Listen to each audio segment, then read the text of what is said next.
a rare moment when Mark is actually speeding by 1 mile per hour. What? Marco, slow down. I hope I don't go to prison. So we were staying in Desert Hot Springs, just north of Palm Springs, and decided to take the hour drive into Joshua Tree National Park. But first, we had to stop for a rare drive-through breakfast. You think you're so Frankie. Thank you, sir. Yep. Alright. The reason we got that is we watch Grace and Frankie, and she goes to Del Taco. So if she goes, we go. Little commercial for Del Taco. Originally declared a national monument in 1936, Joshua Tree was redesignated as a national park in 1994, and it covers a total of over 790,000 acres. The park is always open and may be visited any time of the year. And because it's so big, it actually has 3 visitor centers. So we're here at Joshua Tree National Park, and right now we stopped at the Cholla Cactus Garden. You can see how beautiful they are. They're actually called Jumping Cholla. They got their name because they actually attach themselves to you if you're not really paying attention. So we'll keep our distance.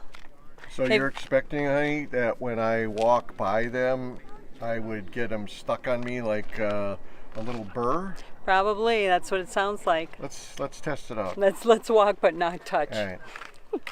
You know, I thought this RV life was supposed to be safe. I mean, come on. This cactus is hazardous. Do not touch it for your safety and for the protection of the resources. And if you think that's ridiculous, down here, they got a complete kit in there to completely rebuild you in case something happens. Don't touch them now. That's why I got my hands in my pockets. Good boy. This is Mark taking another picture to send to Brian and tick him off. Brian is one of our subscribers. We happen to know him.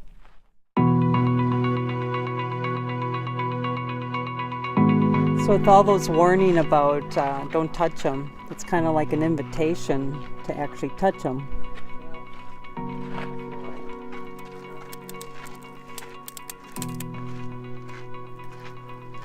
If you catch it at the right angle, don't stab yourself. You can hear how they're pretty stiff.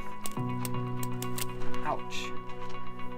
Or you can stab yourself. Yep.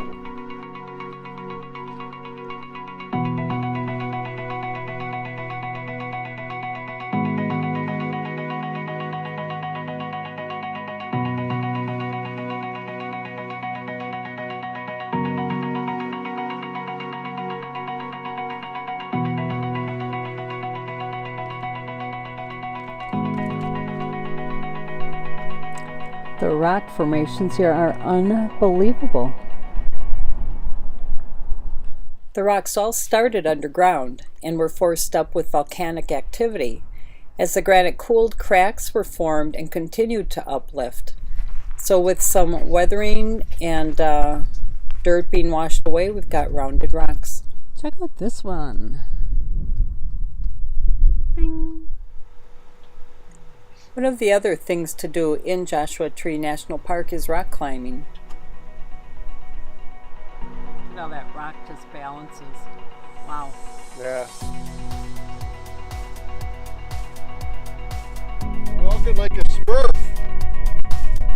Oh. That's my smooth That's walk. the YouTuber walk. Yeah, right.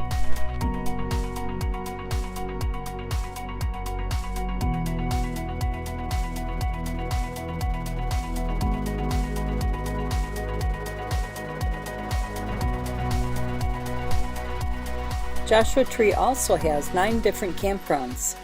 There are no hookups and most actually have pit toilets. To avoid disappointment though, during October through May, you want to reserve a site. But during the quieter summer months and hot months, the campsites are actually first come first served, so no reservation needed, and some campgrounds actually are even closed in the summer. Check the website.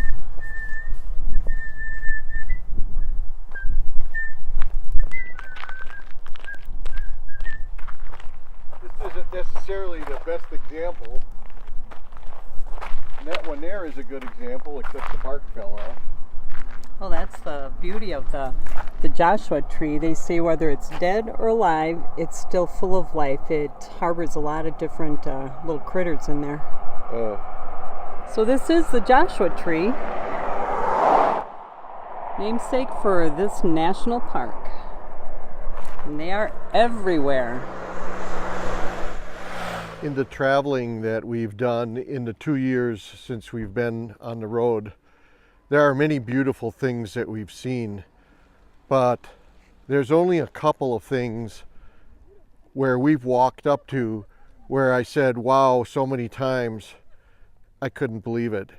And this is one of them. It was so fantastic. I went back to my car to dress a little warmer so we could stay here longer, because this camera won't capture it and I'm just going to have to memorize what I'm looking at. So now we're up on Keys View in Joshua Tree National Park, and it's like about a little over 5,100 feet high.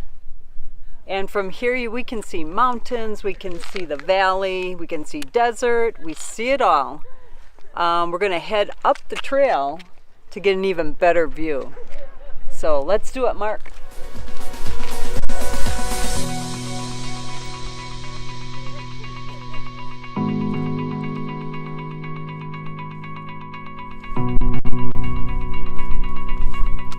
Wow, amazing.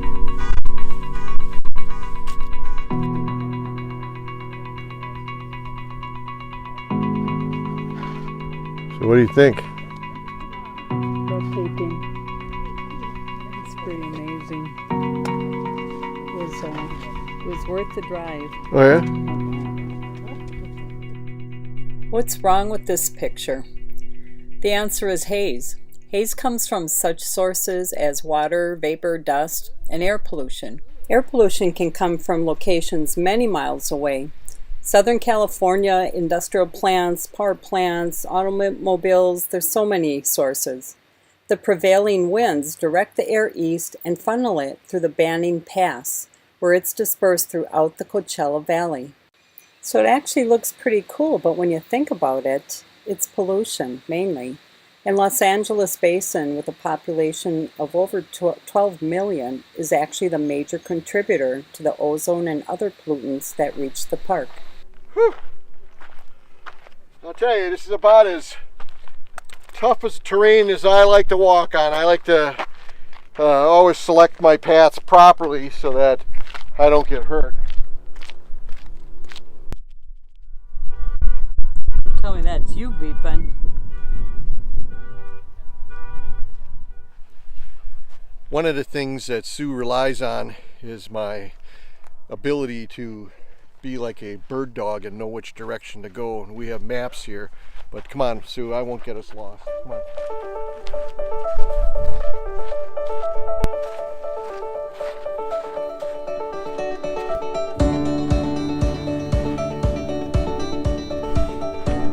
Got that. We lost. Come on, Nicole. 1 second.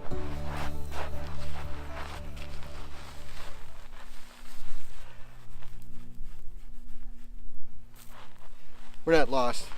Come on, this way.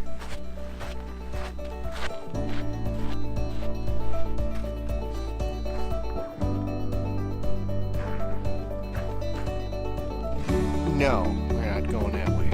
This way, Sue. I can see it now. A couple from Milwaukee dies on 1 mile loop trail. You're losing confidence in your direction, Mark. No. What do you think? Should we climb this one? I forgot my equipment.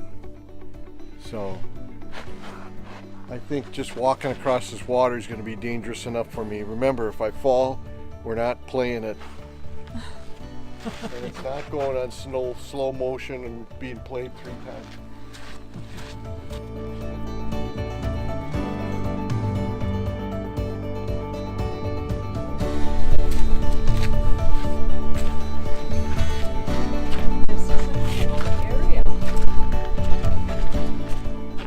getting close. I see an opening ahead. You know, you should be waiting up for me because I'm your guide. You do realize that. Well, you taught me well. Okay. That away, right? Okay, excellent. Sometimes I look for footprints too, but those are very ancient footprints.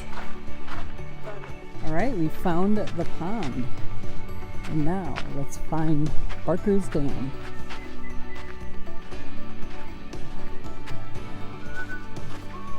Look at that.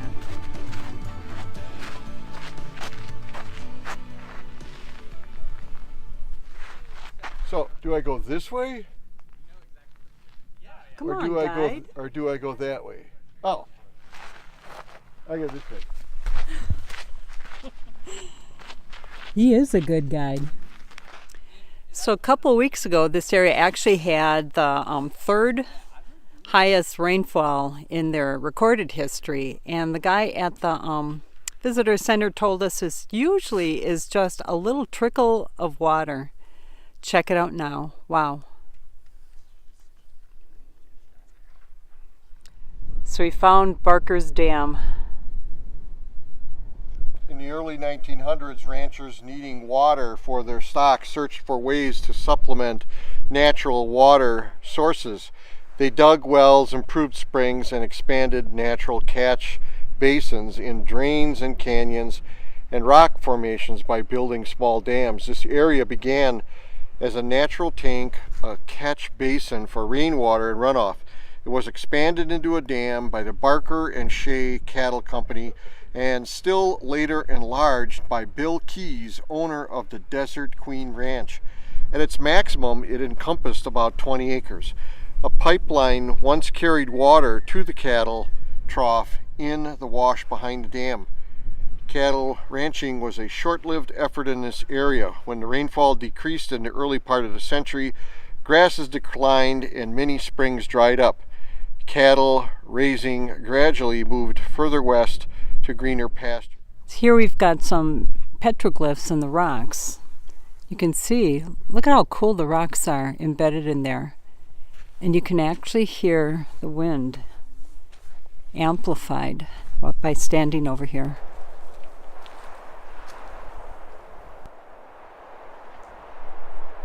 Wow. Wow, super windy. Super beautiful. Is this like Echo Valley or what? So here we must be on the north side of these rocks because we're actually witnessing snow in the desert.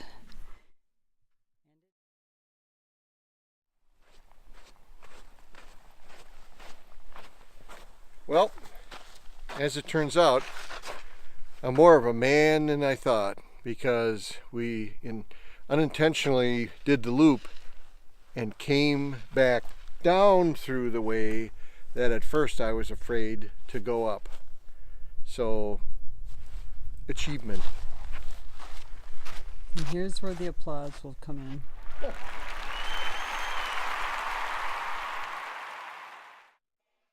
So Hidden Valley is a 1-mile loop where you have to go up amongst the massive boulders before you get down into the valley, which is actually the legendary cattle rustlers' hideout.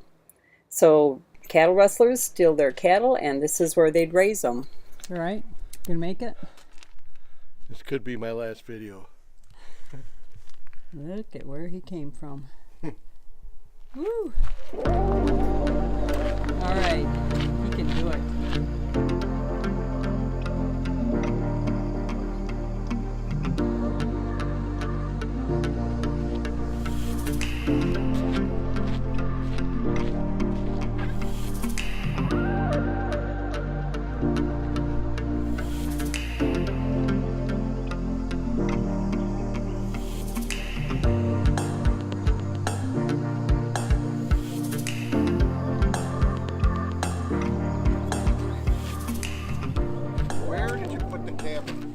We gotta find the camera.